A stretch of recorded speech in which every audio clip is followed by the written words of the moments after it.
Prime Minister Lawrence Wong says countries need to work together to bring down barriers to strengthen multilateralism. This amid growing uncertainties worldwide. He says that is how small countries like Singapore can make a difference and lay the groundwork for a more stable global order to come. Mr. Wong was speaking with World Economic Forum President Borge Brande in Tianjin. So Singapore will do our part in this endeavor, whether it's forging partnerships, updating global rules, or advancing dialogue, working together with partners like the WEF.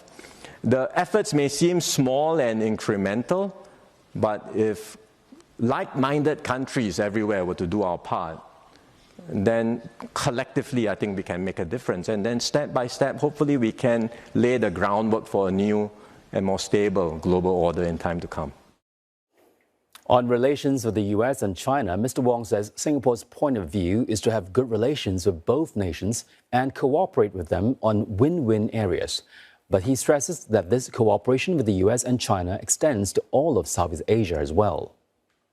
We reject zero-sum competition. We embrace engagement with not just America and China, but with other major powers. And we want all to be engaged in this region, in Southeast Asia. America is the largest investor still in Southeast Asia. China remains the largest trading partner. We want both to be actively engaged. We want other major powers to be actively engaged. And we want the region to be an open and inclusive arena where people have stakes in the region and we can all work together for shared prosperity. Amid rising geopolitical tensions, Prime Minister Wong also says more countries are increasingly using economic ties as tools of coercion and targeting key choke points under the guise of security and resilience. Mr. Wong was speaking to Singapore media after his first official visit to China. He stresses the need for Singapore to remain relevant and exceptional to sustain strong global connections. Tan Si-hui with this report. Capping off a fruitful visit to China, Prime Minister Lawrence Wong said he had meaningful and wide-ranging discussions with Chinese leaders on bilateral ties and global developments. Mr. Wong added that the strategic direction of Singapore-China relations is firmly in place, paving the way for continuity and a broad scope of future cooperation. There is a shared commitment from all sides to advance our cooperation, to build on the strong foundations that have been laid and take our relationship to greater heights. One new area which I think has some potential is for China and Singapore to cooperate in a third country.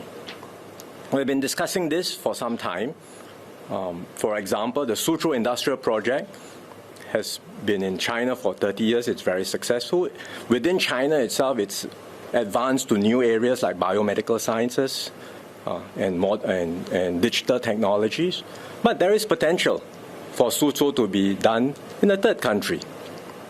And in this trip, we've agreed with China to embark on third country training programs for ASEAN countries, including Timor-Leste, which will be joining ASEAN soon. In answering a question about U.S.-China tensions, Mr. Wong said the situation is constantly evolving, but stressed the need to stay realistic and find ways to navigate the changing landscape. I think it's good that China and America did have good conversations recently, and they have at least helped to bring down the temperature around the trade dispute and conflict and found a way to move forward. What will be the next steps, no one really knows. But we hope that there will continue to be dialogue, constructive engagements, and both sides can find a way forward. Certainly for us, Singapore and ASEAN member states. Mr. Wong noted attempts to weaponize economic ties and use choke points as leverage, but cautioned such tactics may lose impact over time. But he says he's confident that China will find a way to navigate its way around. as to how small states like Singapore chart their own path, especially amid global and regional geopolitical tensions, such as those in the Middle East. Mr. Wong expressed hope that Singapore will continue to maintain good relations with all countries by staying relevant and exceptional. He also spoke about the importance of being an effective interlocutor, that by helping different sides talk and understand each other, Singapore can still punch above its weight on the world stage. We can help bring people together and strengthen partnerships. And this is more important today in a world where there are growing tensions, in a world that's facing pressures to become more separated. So if we are able to do that effectively, and we are continuing to do so, then we can add to the conversations, we can facilitate regional as well as global efforts to strengthen multilateralism and find ways to forge a good path ahead, not just for ourselves or the region, but even for the world. He called the talks valuable for Singapore and looks forward to continuing them, possibly during a future visit by President Xi. CNA understands Mr. Wong has invited both President Xi and Premier Li Qiang to make a visit to Singapore. On his final day of his visit, Mr. Wong also met with and had candid discussions with Singaporeans working and living in Beijing. Tan Sihui, CNA, Beijing.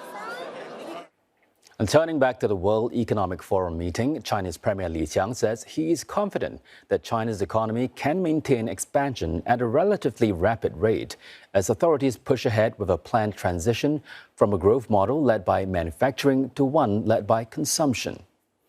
In his keynote speech at the WEF, the Chinese Premier also warns of profound changes in the global economy and calls for cooperation to address protectionism. Mr. Li says the world is at a crossroads and urges countries to act collectively and consult equally. CNN's Olivia Seong has more on the Chinese Premier's address at the World Economic Forum. Things winding down here at the World Economic Forum in Tianjin. That's why you're hearing perhaps the music in the background. But certainly this has been a day with much to talk about. The headline being the Chinese Premier's speech, in which he spoke for half an hour at the opening plenary, but very noticeably not making any mention of the United States, nor the Trump administration's sweeping global tariffs, nor its export controls on advanced tech. But it was clear that the reference and the alluding to the Trump administration's actions on China were being made by the Chinese Premier. Setting the stage, the Chinese Premier said that the world has seen a substantial increase in protectionist measures and growing trade frictions across the world, contrasting that by saying that China can bring stability to the economy. I encourage you to do more things for the greater good. I hope you will always follow the laws of the market, do what is right, champion openness and cooperation, uphold economic globalization, oppose decoupling and severing of supply chains, and call on all sides not to turn trade into a political or security issue. Now, many we had been speaking to here said they were also looking out in that speech for the Chinese Premier's assessment of the Chinese economy. And he did express confidence, saying that China would be able to maintain, quote, relatively rapid growth, also pledging to make domestic consumption a key economic driver. We are intensifying our efforts to implement the strategy of expanding domestic demand by launching special initiatives to boost consumption. This will make China a mega-sized consumption powerhouse, on top of being a manufacturing powerhouse, and provide more market space for enterprises around the world.